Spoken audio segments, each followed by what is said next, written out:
Bismillahirrahmanirrahim. Assalamualaikum warahmatullahi wabarakatuh dan salam sejahtera. Selamat pagi tuan-tuan dan puan-puan. Terima kasih kerana hadir pada sidang media pagi ini.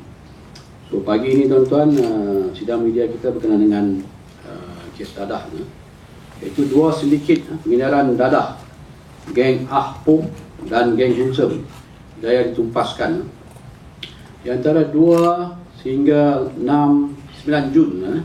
Jabatan Siasatan Jenayah Narkotik Johor telah melancarkan beberapa siri operasi khas ke atas 2 sindiket pengedaran dadah melibatkan 15 serbuan di sekitar kawasan Johor Bahru, Sri Alam, Kota Tinggi dan juga Pontian Johor. Hasil serbuan tersebut, seramai 18 suspek telah berjaya ditangkap bersama dengan rampasan dadah. Mereka terdiri daripada 11 lelaki tempatan, 1 lelaki warga negara Singapura dan 6 perempuan tempatan yang berusia dalam lingkungan 25 hingga 50 tahun. Sindiket pertama yang berjaya ditumpaskan adalah sindiket Ahpum yang dianggotai oleh 12 suspek. Sindiket ini diketuai oleh suspek warga negara Singapura yang berusia 43 tahun. Ketua sindiket ini membekalkan syabu berat 1 kilogram setiap 2 hari kepada tokan-tokan dadah yang beroperasi di Johor Bahru, Pontian dan Pelentong. Sementara itu, sindiket kedua yang diketuai oleh seorang warga tempatan berusia 44 tahun yang dikenali sebagai Handsome. Sindiket ini dianggota oleh 6 suspek termasuk isteri kepada ketua sindiket ini. Ketua sindiket ini mula aktif sejak tahun 2002 dan pernah 6 kali ditangkap. Beliau menggunakan premis penjagaan lampu perhiasan yang beroperasi di Johor Bahru sebagai cover kepada aktiviti pengedaran dadah. Turut ditangkap dalam operasi ini adalah anggota sindiket yang dikenali sebagai Profesor yang bertanggungjawab menyukat dan membungkus syabu sebelum diedarkan kepada tokan-tokan dadah di sekitar Johor Bahru, Sri Alam dan Kota Tinggi.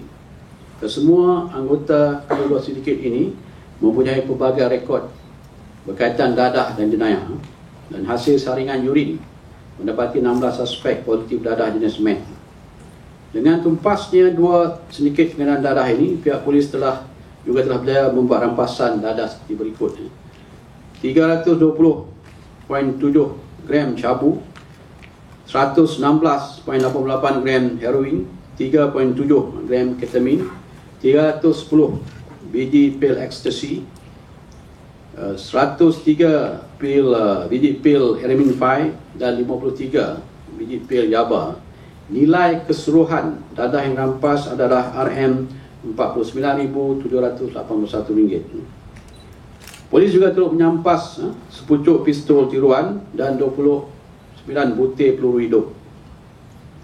Dan kita juga telah menyita 1 barangan kemas anggaran RM8,000, 15 buah kenderaan anggaran nilai RM834,000 dan wang tunai Malaysia RM71,015.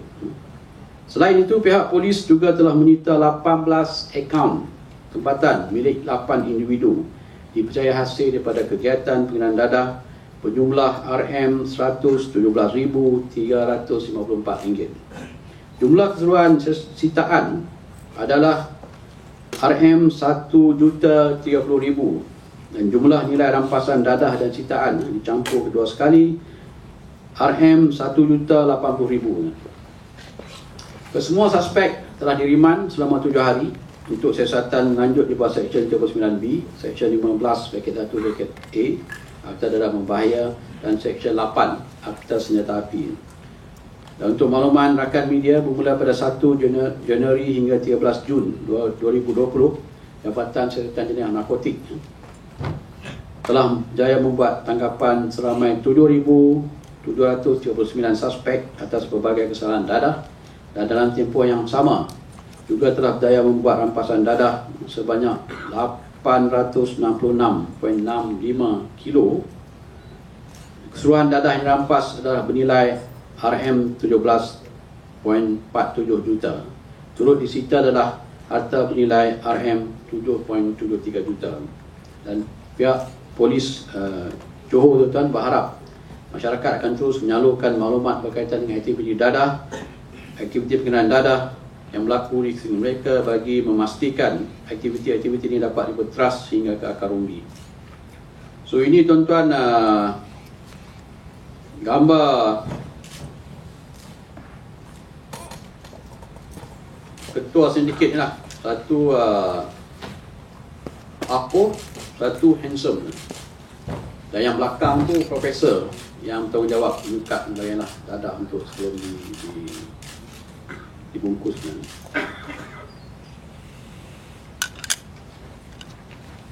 So, ada beberapa soalan tuan-tuan?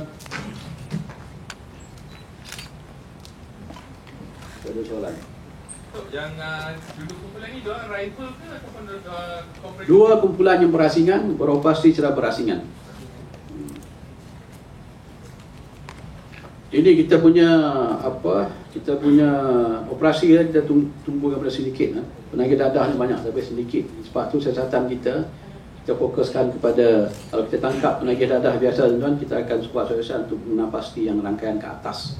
Dan inilah hasil pada suatu siasat intelijen kita ada, kita dapat tangkap ketua sindiket tuan. Penagih dadah akan terus ada tuan, tapi kalau kita tak dapat kesan, tak dapat ambil tindakan kepada ketua-ketua sindiket ni, so isu ni tak akan habis tuan. Lepas tu kita fokus kepada ketua sindiket untuk memastikan kita dapat membenteras aktiviti dadah.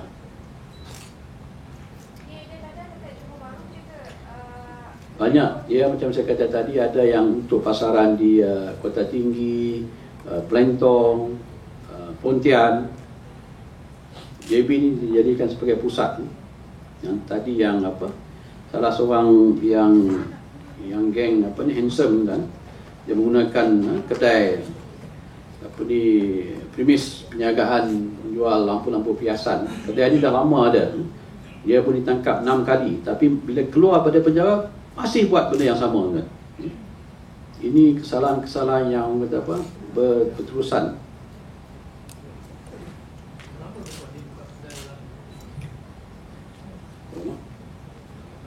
8 tahun. Tadi saya katakan yang dia kali pertama ditangkap pada 2002. Pada 2002 sehinggalah tangkapan terakhir ni ada 6 kali ditangkap. Termasuk dijatuhkan hukuman mungkin 2 tahun, keluar balik, aktif balik. Masuk, keluar balik kan. Itu 6 kali. So kali ini kita harap akan dekat lah 39B ya. Itu takkan keluar lagi lah. So tuan-tuan, itu saja. Ini Pak Ramasan. Ada soalan lain? Soalan apa?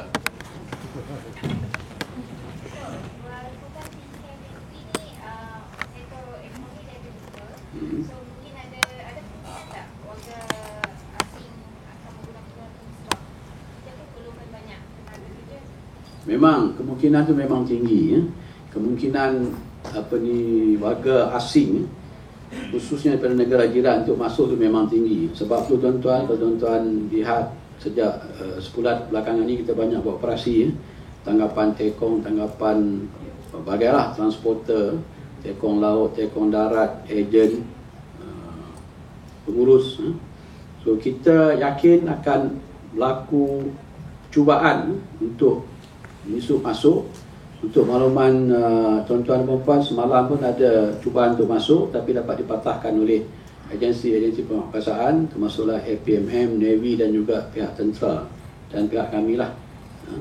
So ada bot yang sepatutnya masuk, membawa pendatang asing masuk, dan untuk membawa keluar pendatang asing yang nak balik ke Indonesia. Tapi dia bot, sebab bot tak dapat masuk, intelijen kita dapat dipintas.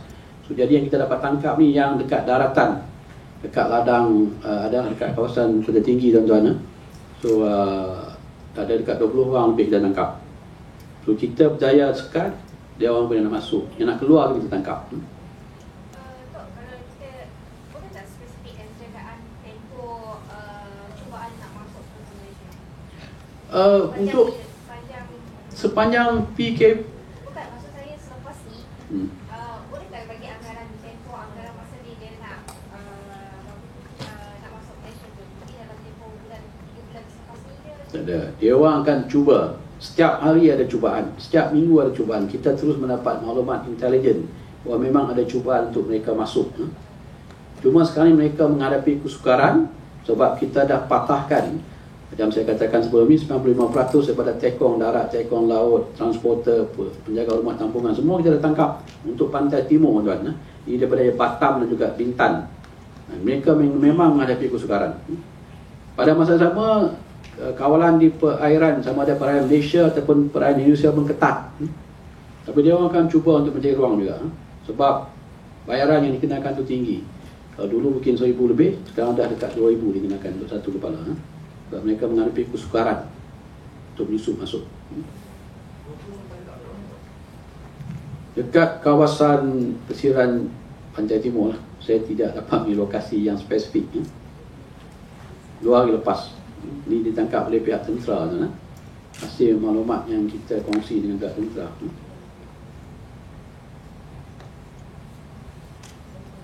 Habis soalan tambahan. Dia macam parlimen, soalan tambahan dan soalan tertulis. So ini tuan-tuan rampasannya, walaupun pistol tu pistol tiruan, tapi peluru tu peluru betul, tuan.